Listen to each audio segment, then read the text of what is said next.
बेटा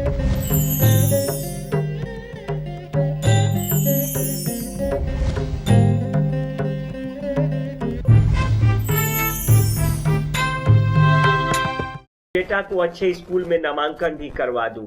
मैंने देखा कि अब उसका डील डॉल भी हो गया है। बहुत खुशी हुआ मुझे। में हम लोगों की खुशी क्या है, एक साधु संत की खुशी क्या है, आप जरा सोचिए। साधु संत अपने लिए नहीं जीता, साधु संत आपके लिए जीता है। बस पहली बात आप ही जान लीजिए, उसका अपना कोई जीवन नहीं होता। अगर आप उसको कुछ दान भी देते हैं तो वो आपके लिए ही अच्छे कार्यों में लगा देता है। ये मैं सच बोल रहा हूं, आप इसकी पड़ताल कर लेना। कोई भी साधु अपने लिए नहीं जीता, इसलिए कि वो साधु है। वो अगर भोगी होगा तो योगी नहीं हो सकता, और अगर योगी है तो वो भोगी नहीं हो सकता। वो आपके लिए जीता है, एक एक कदम आपके लिए उठाता है। एक मुनि का कर्म क्या है, वो तप करता है। एक साधु का कर्म क्या है, वो तप करता है, वो त्याग करता है संसार कल्याण के लिए। सिर्फ संसार कल्याण के लिए उसका एक एक पग चलता है, एक एक कदम वो आपके लिए चलता है। आप खा लेंगे, पेट उसका भर जाएगा।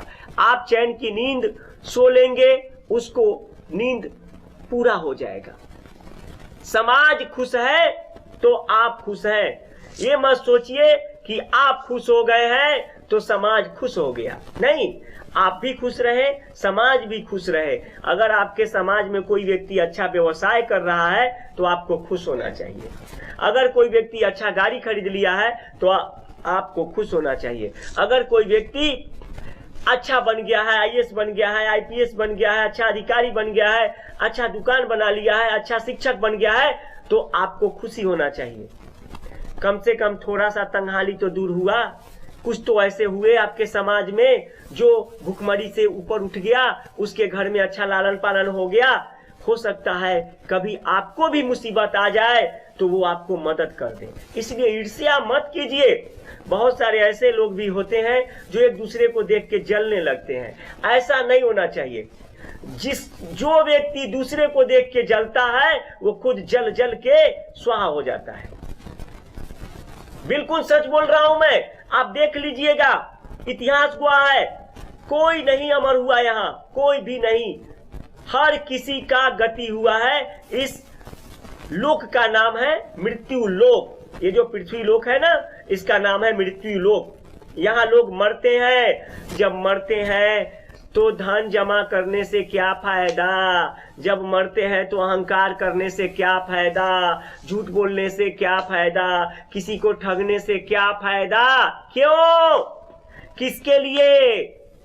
बहुत सारे ऐसे लोग हैं जो दूसरे की संपत्ति लूट लेते हैं, दूसरे का धन लूट लेते हैं, दूसरे का खेत जोत लेते हैं, अनावश्यक ढंग से दूसरे को परेशान करते हैं। आखिर क्यों?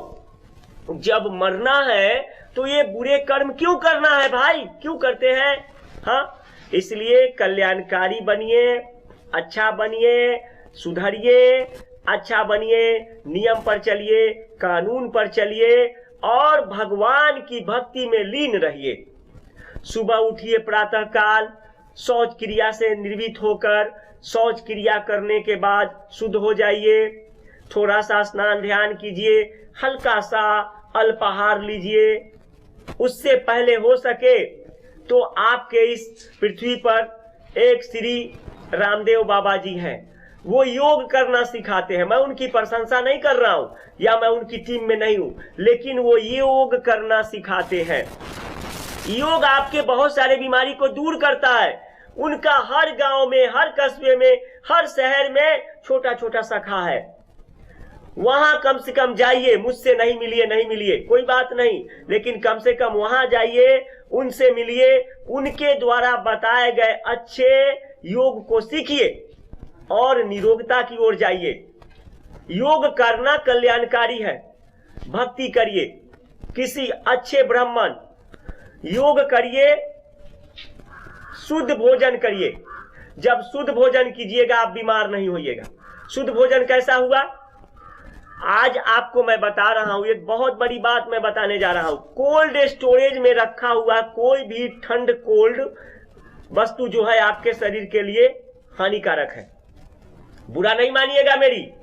देखिए भाई, अगर कोल्ड स्टोरेज वाले मेरी बात सुन रहे होंगे तो आप लोग बुरा मत मानना। मैं जो बोलूंगा सच बोलूंगा, इस व्यासपीठ का गरिमा रखूंगा। शरीर को, आपको, आपके स्वास्थ्य को बिगाड़ देगा। कुछ दिन खाने के बाद आप बीमार हो जाएंगे। हर घर में लगभग आजकल फ्रिज है।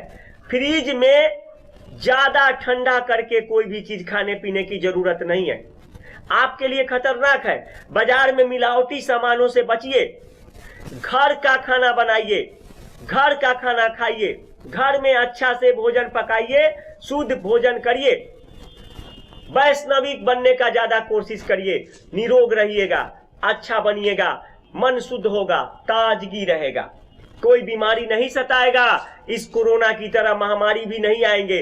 घर को साफ रखिए, मन को साफ रखिए, तन को साफ रखिए, समाज को साफ रखिए और अपने ईमान को भी साफ रखिए।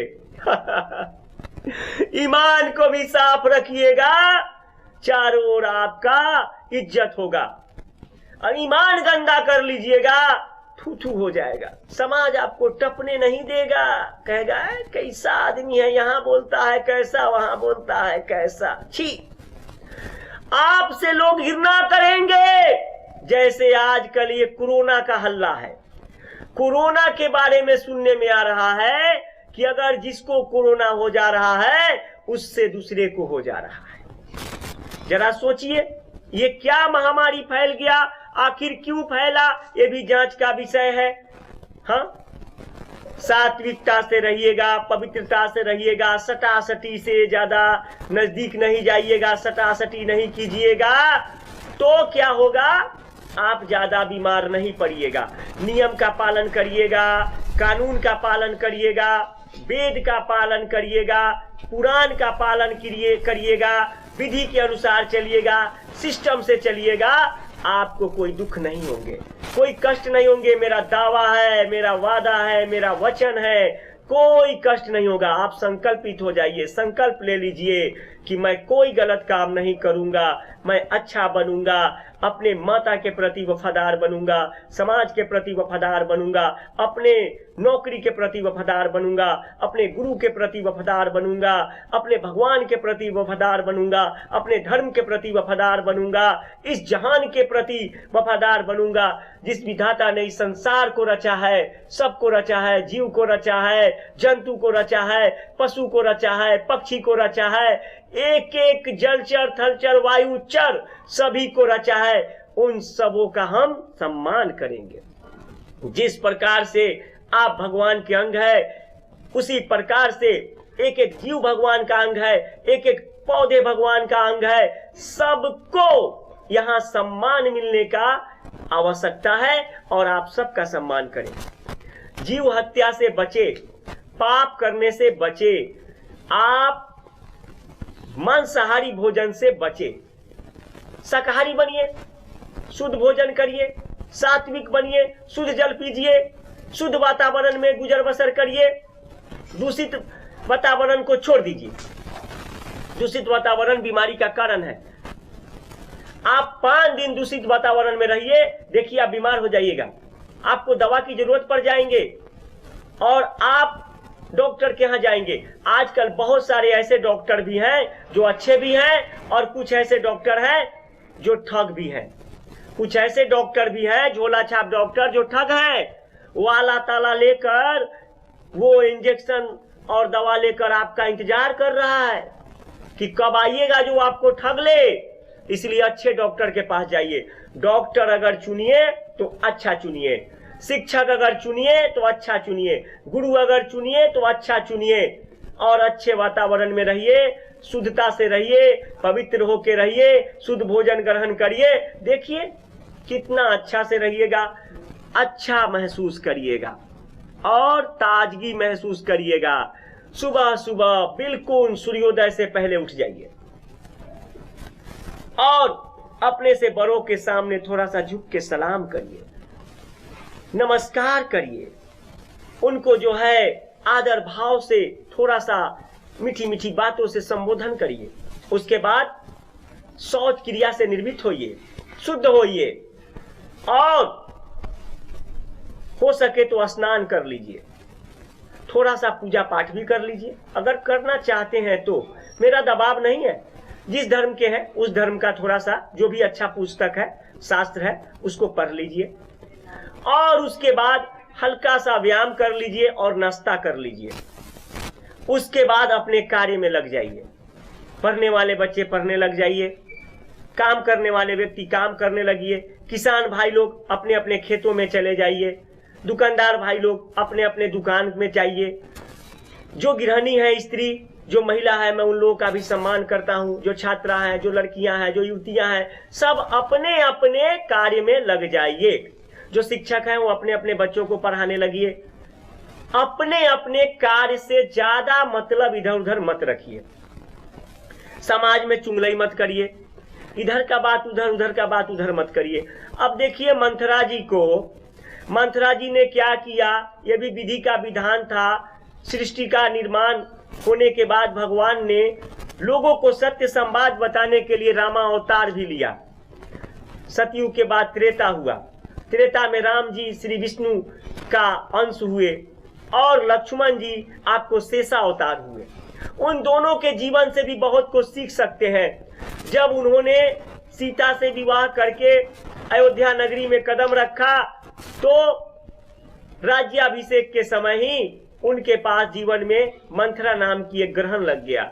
वो लीला था और भगवान श्री राम को 14 साल का वनवास जाना पड़ा, वो भी एक कर्म था।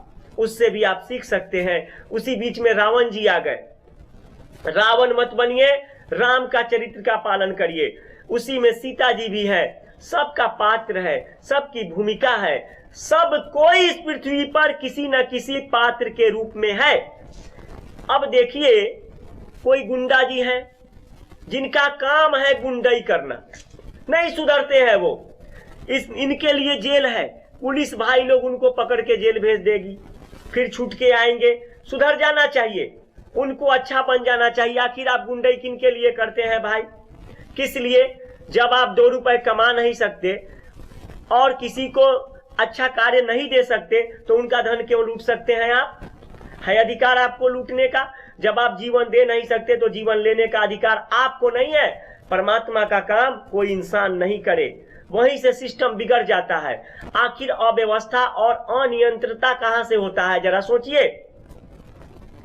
जब विधाता का काम अपने हाथ में ले लेते हैं इंसान तो विधाता क्रोधित हो जाता है और प्रलयकारी शक्ति भी बढ़ने लगते हैं, महामारी भी बढ़ने लगते हैं, तरह तरह की अव्यवस्था हो जाता है। इसलिए परमात्मा का जो काम है उनको करने दीजिए, मेरा जो काम है वो मैं करूं, आप लोगों का जो काम है वो आप करिए। बस ईमान बरकरार रहे, ईमान बरकरार रहे। परमात्मा आपको अवश्य आपके कर्मों का सुख के रूप में इनाम देंगे।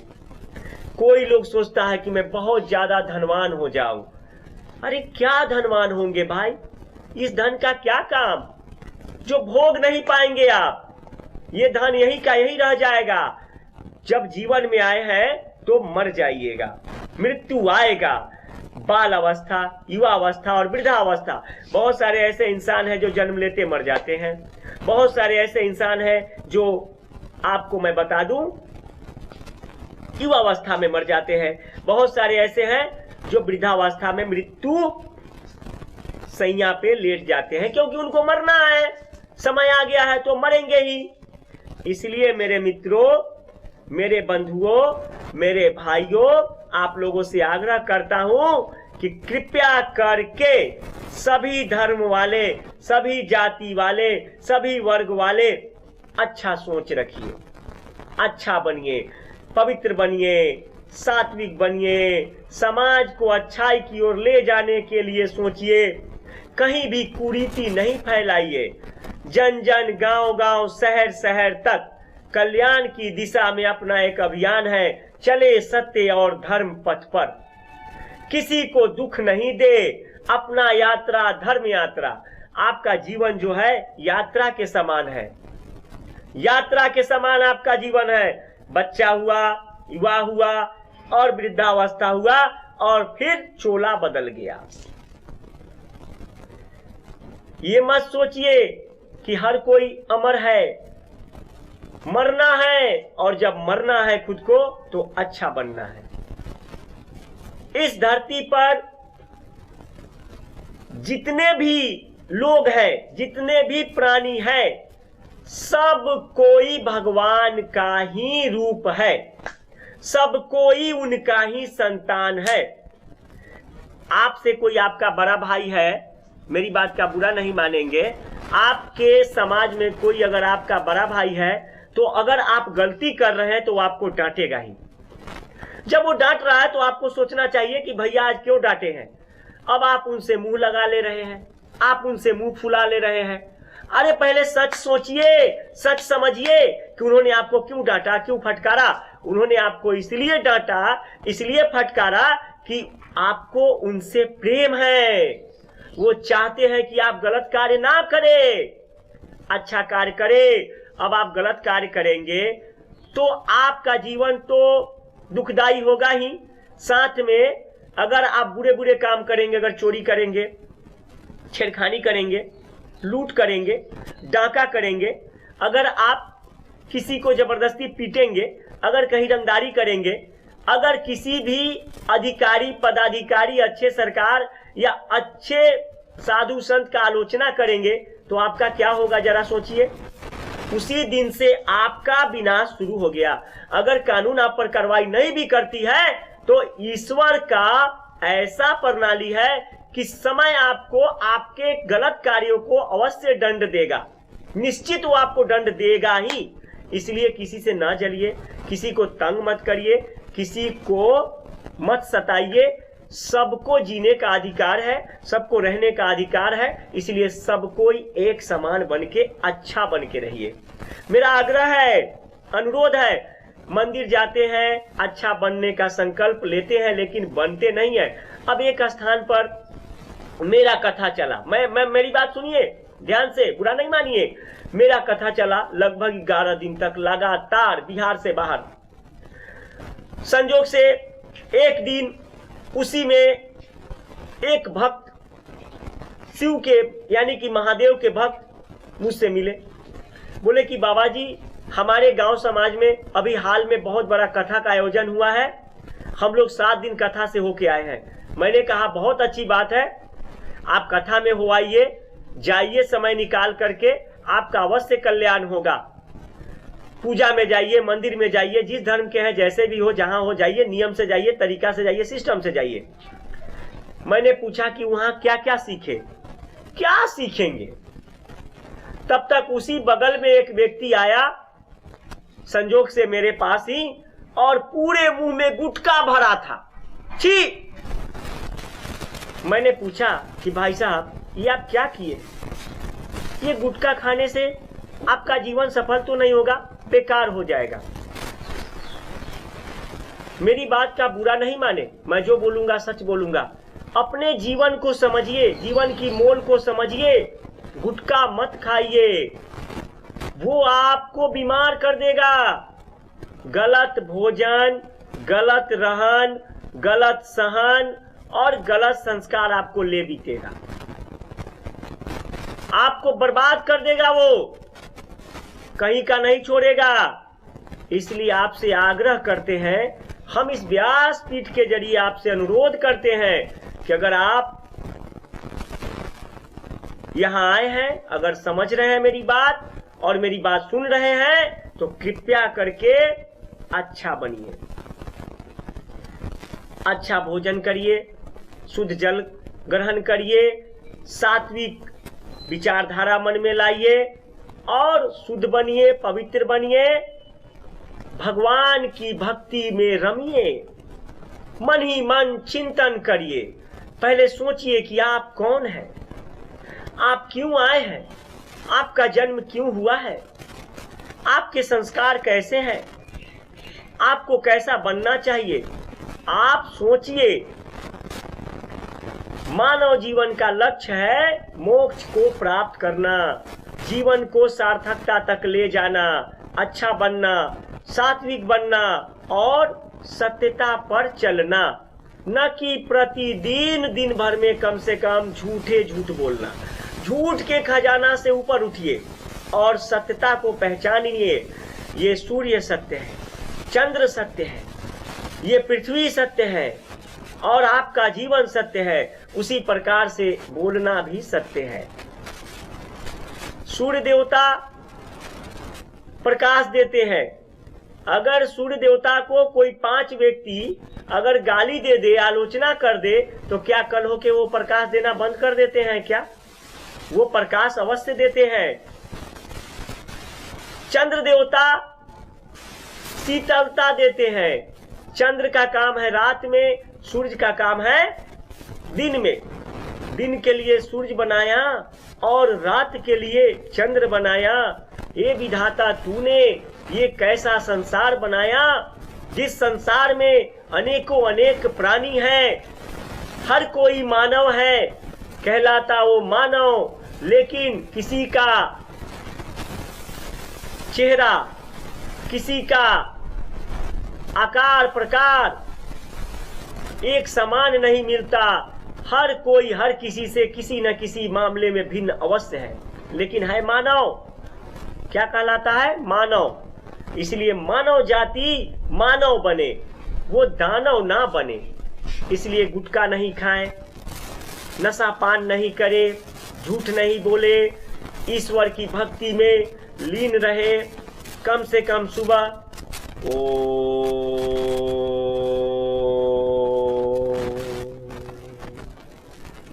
नमः शिवाय जपे।